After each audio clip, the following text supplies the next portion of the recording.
Tudo é TDAH, nem tudo é autismo. Calma que eu vou te explicar.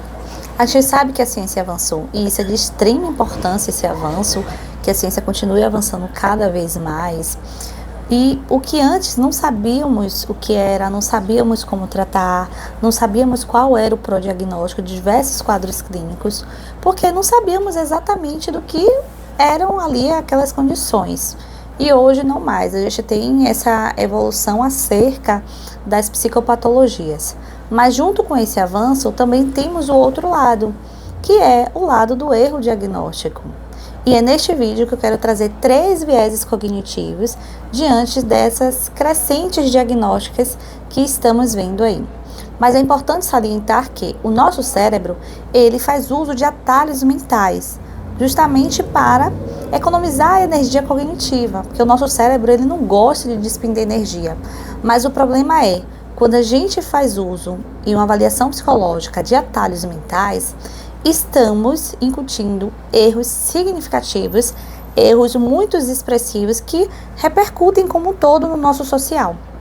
Então, os 3 vieses cognitivos para o diagnóstico que eu quero trazer nesse vídeo são a ancoragem, a disponibilidade e a representatividade. O primeiro viés, que é a ancoragem, é justamente um foco excessivo na primeira informação. Por exemplo, uma queixa que a criança tem dificuldade social. O primeiro pensamento do profissional é autismo. Só que ele não amplia essa visão para outras possibilidades clínicas que também têm esse possível sintoma. Então, ele se ancora ali nessa primeira informação e segue todo o seu processo de avaliação diante dessa informação primária. Enquanto o segundo viés cognitivo, que é o de representatividade, é quando o nosso cérebro ele traz de forma mais fácil os diagnósticos que estão mais fáceis ali no social, no nosso cotidiano, que atualmente são TDAH e autismo.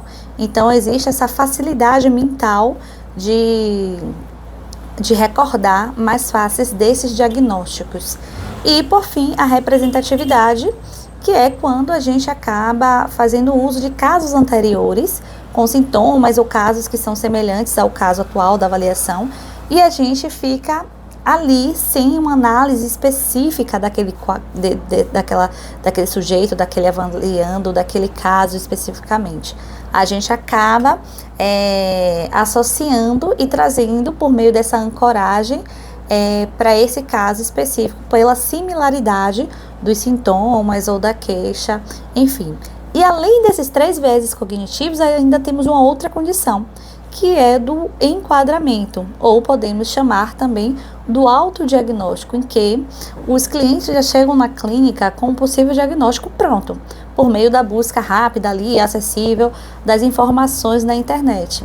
Então a gente tem que ter muito cuidado, porque o raciocínio clínico e um diagnóstico existe cautela, existe domínio clínico para realizar esse processo de diagnóstico.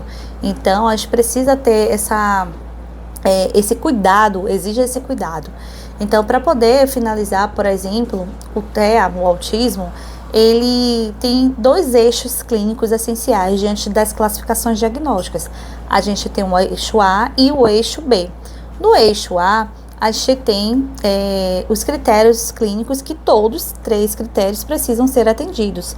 Enquanto no eixo B, a gente precisa que o respondente ali, o avaliando, ele atenda pelo menos 2 critérios clínicos de 4 critérios totais do eixo B. Então, se por acaso o respondente ali, o avaliando, ele não atende essas exigências clínicas, tanto do critério A quanto do critério B, provavelmente vai ser qualquer outra coisa menos autismo. E aí é justamente nisso que a gente precisa ter essa cautela e essa habilidade de raciocínio clínico, para que a gente não se ancore e nem utilize da representatividade, por exemplo, ou mesmo da disponibilidade para fechar alguma condição clínica, alguma psicopatologia de fato. A ciência avançou, mas o diagnóstico exige raciocínio clínico.